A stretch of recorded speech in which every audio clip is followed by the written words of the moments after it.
അവസാനം അവശേഷിച്ചിരുന്നത് എന്താണെന്നറിയോ? 2 ആഴ്ച മുമ്പ് കഴിച്ച മാങ്ങയുടെ തൊലി. ഈ മാങ്ങയുടെ തൊലി ദഹിക്കാൻ വളരെ പ്രയാസമാണ് കേട്ടോ. അത് പെട്ടെന്ന് ദഹിക്കുകയില്ല. അതുകൊണ്ടാണല്ലോ നമ്മൾ മാങ്ങ പലപ്പോഴും ചെത്തി കഴിക്കുന്നത്. മാങ്ങ അല്ലാതെ കടിച്ചു നിന്ന് കഴിഞ്ഞാൽ അതിൻ്റെ തൊലി നേരെ പോയി കഴിഞ്ഞാൽ അത് എളുപ്പം ദഹിക്കത്തില്ല, അതങ്ങനെ കിടക്കും. ആമാശയത്തിൻ്റെ ഭിത്തിയിലെങ്ങാണ്ട് പറ്റിപ്പിടിച്ചിരുന്ന അല്പം തൊലി, മാങ്ങാത്തൊലി അല്ലാതെ ആ കുഞ്ഞിൻ്റെ ശരീരത്തിനകത്തൊന്നുമില്ല. 7 വയസ്സുകാരി ഒന്നും ആഹാരം കഴിച്ചില്ല.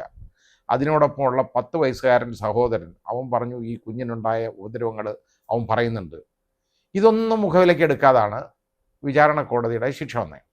ഇനി ഇതിൻ്റെ സംഭവം എന്താണെന്ന് ആലോചിച്ച് കഴിഞ്ഞാൽ, ഈ സുബ്രഹ്മണ്യൻ നമ്പൂതിരി എന്ന് പറയുന്ന ഒരുത്തൻ കേട്ടോ, അവൻ്റെ ഭാര്യ മരിച്ചുപോയി, അപകടത്തിൽ മരിച്ചതാണ്.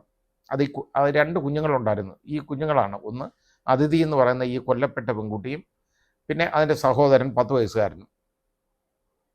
അത് കഴിഞ്ഞതിന് ശേഷം ഇയാൾ വേറൊരിടത്തെ കല്യാണം കഴിക്കുന്നു, റംല.